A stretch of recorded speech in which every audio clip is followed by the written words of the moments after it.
Alright, hello ladies and gentlemen. I hope you're new to the channel. I have quite the movie review for us today. We're going to be going over the Spongebob movie. I'm not sure if a lot of you guys have watched it, or consider watching it, or simply didn't even hear about this. If you haven't heard about it, well, there's a bit to unpack. One of the things that I would like to get into firstly is the premiere of the movie. The premiere of the movie was already awful as it was. In case you guys have been living under a rock with my good friend Patrick Starr, well, this movie was pretty much as bad as it could be, and including the premiere, like I was saying. The collab, or the special host, or the special star of the movie, whatever you want to call it, was Ice Spice. And for those of you guys that don't know Ice Spice, one of the most revealing creators, or one of the most revealing artists that could have been chosen. It's like almost putting Diddy up there, or well, not much of a predator, but more of someone very revealing. More like a stripper, let's say that, for example. And of course, Instincts does what Instincts do. And at the premiere, there she is, wearing a good old see-through dress and a nice white thong, just for enough for all the kids at the premiere to see what a real woman looks like, and what some hair on the kitty lick could do to a woman. And well, either you found out if you were gay or straight that day as a kid, from an early standpoint. But even then, this is something not really to kid about. I know I'm kind of joking about it, but in terms of the SpongeBob SquarePants universe and creators and all that, choosing Ice Spice for a kids movie is just something you should never do, or never even take into consideration. So the fact that happened just shows lack of intellect and lack of anything. There was no thinking at all. There was no consideration. I'm sure there's a million other artists, creators, whatever you wanted to do. You had pretty much anybody there that's normal and make it semi-decent, but obviously, they went with the wrong choice. So from what I'm understanding, is there's been a downfall in the series of SpongeBob, and that's something I haven't been too familiar with. There has been other movie release. Most of you, I'm sure you guys could recall the SpongeBob, the original, where they go on this huge adventure, take the Krabby Patty mobile, and they sail off into the distance for this journey, the new Krusty Krab and everything like that. And they have their iconic moment with the seaweed, where they have this fake mustache gets ripped off. The man pulls down his own mask and shows what a real mustache looks like, and pulls out the most manliest mustache I've ever seen. And then we move on to, I think, the next most iconic one that you guys would recall, and this is probably the final best one of this series. There's been other releases, but they're considered like fake SpongeBob movies and not lore accurate, because that's how bad they really were. But the other one you guys would recall is the superheroes one, where I don't remember exactly how they gained their superpowers, but SpongeBob became this Superman, and I can't even remember quietly what they're fighting. My guess is Plankton on a pirate ship or something like that, and I think it involves something with the formula being stolen. But anyways, going into this new movie, so there's already been a history of a downfall. Apparently there was a movie 2023, 2 years ago from now, and I've never even heard of it. Definitely didn't see any advertising on it, but this one, they make sure they made a big push for it, collabing with Burger King and making sure they had Ice Spice for the Gooners to go to the theaters. So Gooners and kids in the theater, it's not the ideal collab you want for a movie. So anyways, getting into the movie actual details now. The movie was, it started off decent, I gotta be honest, but nothing great. Already we're introduced, and you're gonna hear me talk about this a lot, but we're introduced to 2 or 3 butt scenes within the first 10 minutes, I would say, and very detailed butt scenes, and not your typical SpongeBob. This is more of the new generation SpongeBob that we're leaning into, and you could kind of feel the difference in terms of the graphics and the animation style, where it's really capitalizing on the detail of like how I guess how nasty it is, but like in a funny way. But after the second time, that's when you start to question a little bit. And I would say throughout the whole movie, there was probably about 20-25 but like animations, very detailed too. And literally that was what the movie was about, was butts being the main joke. And for a kids movie, butts being talked about so many times. I don't know. I for sure was never grown up in that way of seeing butts and always just talking about them for a whole movie straight, 25 jokes about them. I mean, there were some good ones. Patrick's ones were normally pretty good, but it gets to a certain point where it becomes just annoying, and that's what honestly killed the movie for me was that detail. And then the storyline wasn't the greatest. It honestly started off with SpongeBob and Patrick. Apparently SpongeBob hit this ultimate 36 clams height, big deal in the Bikini Bottom. That's when you could consider a big guy. A big guy is something you guys will hear later on. That's gonna later on traumatize you.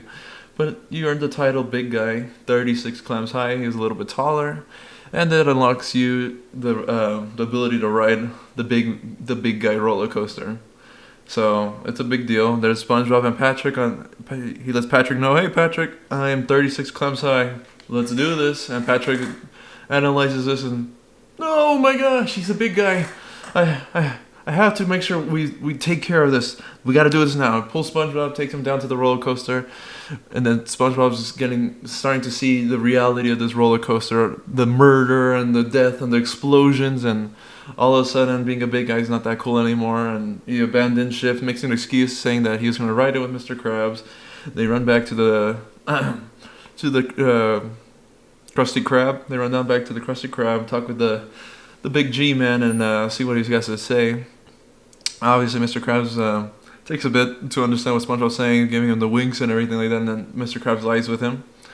But eventually, SpongeBob's like, I thought being a big guy was an easier thing, And then Mr. Krabs goes into a detailed story about how he was once this ultimate sailor. I can't remember the title. He got a specific certificate for traveling the deadliest part of the sea, something that no fish would ever dare to do. And well, when you see something so macho, so manly, so everything, it makes you want to kind of strive after that. And that's what the story becomes. SpongeBob wants to be like Mr. Krabs, and he goes through this journey to become this big guy ultimately. And well, how do you become a big guy? He asked Mr. Krabs. You had to go through all this, and that. And well, SpongeBob, he follows those steps, but unfortunately, you do have to shake hands with the Flying Dutchman, which is an evil pirate, an evil spirit that comes upon you, makes it basically shaking hands with the devil for something. Ultimately, that Mr. Krabs would later admit that he lied about. So when he finds out, Mr. Krabs is like, "Oh man, SpongeBob's in trouble. The Flying Dutchman's trying to break a curse so he could get his freedom back and so he could travel." And I think the main point was he wanted to go to some beach. I can't remember where. Like Florida or something like that. And he wanted to enjoy a beach. And that was the Flying Dutchman's dream. 500 years under a curse and he just wants to kick it on the beach. Very nice, simple life. So ultimately, Mr. Krabs chases after the Flying Dutchman and SpongeBob. SpongeBob kind of gets falls for the Dutchman. The Dutchman's giving him all these false compliments, and the Dutchman's like manipulating him, like, "Oh, you're becoming this man," and everything like that. And I mean, ultimately, the story wasn't the greatest. This is how I originally pictured the ending. So we're going down this line. The Flying Dutchman and SpongeBob. Flying Dutchman has his own crew. They're on a pirate ship, and SpongeBob has to do these tasks to unlock the title of whatever it was of the big guy. Ice Spice comes after the movie once, but I'm honestly gonna skip past that because it was like worthless scene and something I'd rather not even get into. And her scenes were just almost like unbearable to watch. Not that it was super cringy, but it was just like, from the premiere and everything like that, I kind of built up a disliking for the lady. And then we move on to, they're sailing through the task. Dutchman's fake glazing him, but in reality, he's just sacrificing SpongeBob to take the curse for him, so the Flying Dutchman could be free. So he's manipulating him, and Mr. Krabs knows that. So he gets Squidward and Gary, the good old Krusty crew, and he gets them in some sort of trailer, and there they are. They're taking off, and this trailer breaks down, and they're having all these problems, and the Flying Dutchman's just speeding through all these quests. And eventually Mr. Krabs gets to SpongeBob right before the last task, and Mr. Krabs admits that he lied about it and stuff like that, and then the Dutchman basically just says, that's cap. SpongeBob, go be a man. Mr. Krabs is just hating on you. SpongeBob falls for it, goes for it, they swap places. Now, Mr. Krabs throws himself in there, and now SpongeBob, Mr. Krabs are both ghosts. Flying Dutchman is a human, not a fish, he's a human. And he's like actually a human, like the only human in the whole movie. And he's like, all right, ditches his crew. His co-leader was kind of frustrated. She's like, all right, let's get out of here, Flying Dutchman. He's like, I really didn't like you that much. I'm out of here. I'll be on the beach if you guys need me. They find out later how to reverse the curse. Basically, you need like a key or something like that. What is it? No, you gotta break. The Flying Dutchman has something special. It's like a key or something like that, or a bottle or something very weird. I can't remember, but you gotta break that, and then the curse reverses, and you gotta do it before sunset. And well, they finally find out about that, and they're like, all right, let's go get this guy. They skipped a lot of parts, but this is the main gist of it. So let's get this guy and let's show him who's boss. And well, there they go. They chase after the Flying Dutchman. The Dutchman's on a roller. Excuse me. I'm skipping a bit fast. He's just chilling on the beach, and they find him. And there they are. They're after him. And the Dutchman knows all he has to do is buy time. He's trying to find a way to milk it. He's just trying to find a way to milk it. Running and losing his marbles and going crazy and just trying to get him off of his back so they don't take advantage of it. And then ultimately, the Bikini Bottom kind of has like it's kind of the same as, I guess, the human world. Like, this is the same rides and everything like that. So the Dutchman's like, you know what? SpongeBob told me he's scared of this roller coaster. I'm going to get on it, and hopefully he won't follow me because he's scared. SpongeBob doesn't care. He's this big guy. His confidence is booming after completing all these tasks of defeating these underwater creatures in hell. And he gets on the roller coaster to show that he's finally a big guy. Mr. Krabs pours his heart out to him, saying, you know, SpongeBob, I am soft, but I always wanted to be like you. Really a truly touching moment. I did like that part. It was a good moment to see some Mr. Krabs show some weakness and give some props to SpongeBob. You know, not the typical Mr. K as we always see, but showing something different. So I mean, that part was interesting. So they're on a roller coaster having this little battle of SpongeBob trying to, like, the Dutchman's a couple seats and then SpongeBob's in the back and he's just climbing. And eventually gets to it, blows a bubble, which I didn't really get into, but blowing a bubble is considered like a weak man's thing. You're not a true sailor if you're blowing bubbles. You're just a weak man. But like I said, Mr. Krabs admitted that he wasn't originally. He's not really a macho man. As a matter of fact, he was a fry cook on this scary crew that he apparently was the captain of, and he admitted to SpongeBob. He's like, you know what? I was actually a cook, and I was just blowing bubbles while cleaning the dishes. So he's like, we're like in the same boat. Do what you want to do, and I respect you for it. You're a true man no matter what. And while SpongeBob gets this bow and arrow, this bubble bow and arrow, shoots it into the air, and it knocks out this bottle or whatever it was to break the curse. And I can't remember what happened. Like, it falls. It's like falling in place, and then this is the only funny part. There's some funny moments that I'll give some recognition to. There is some funny moments, but there's the butt scenes. I'm telling you, the butt scenes were very, like, just too much, too uninteresting, and like, it just felt like out of place. It didn't feel like the appropriate timing. It didn't have the comedic timing. It was just kind of like, hey, look at his butt. Now laugh. Something like that. And there was good fight scenes, but the animation is one thing I want to complain about. Let me finish it, and then I'll get into more of the complaints in bigger detail. But yeah, so basically the thing's falling. It turns night, and then it turns day, and then it breaks, and then the Dutchman's like, damn it, come on, I thought I had it. It was a little troll moment. And then the curse reverses, the Dutchman's back. His crew ditches him and throws him down into the bottom of the ship, and he goes from Captain Flying Dutchman to just the dishwasher, if you guys want to call him that. And the movie cuts there. SpongeBob realizes he's a big guy, and I believe he rides the scary roller coaster, but in the Bikini Bottom, not in the real life version. Now he's going to the Bikini Bottom, he's riding it, and he's this big guy, gets praise, and Mr. Krabs gives him this good speech, and then SpongeBob gives Patrick a speech, and Patrick's like, oh, dude, your name's, like, pointing to the guy next to him. Oh, snap, congratulations, Patrick. You know, typical Patrick moment, saves the day. Another funny scene. Good job, Patrick. And then Mr. Krabs throws in the good old final joke. It's like, why don't we all celebrate with full price Krabby Patties? And everyone's like, what? Full price? What's wrong with you? That was, at the end of the day, that was a good little clever joke at the end. So there is those little jokes that feels like original SpongeBob, but at the end of the day, the animation style is something I will complain about till the very end. Even with the superheroes one, it was pushing it, but it was just like perfect. Like, okay, no more past the superheroes point. Maybe we go back to original design, come up with some future ideas, but they went up with this more jiggle physics, this more detailed thing, and I've learned that the simplicity of some animations is actually what makes them stand out. Like, I've always been a fan of SpongeBob, regular show.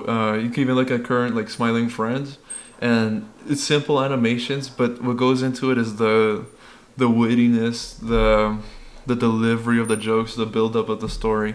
And I think that's what they should focus on. Focusing on a more simple animation, but really capitalizing on a lore that's gonna make me sucked into the storyline. That's gonna have all this build up and just keep the jokes simple. I feel like they felt like the need to just like bring up this butt joke. Why? Because Ice Spice is in it. What makes the need for butt jokes to be so dramatic? And that's what really gets me frustrated. Butt jokes and overall the lore wasn't the greatest. I don't really like the storyline. I think it could have been a lot better.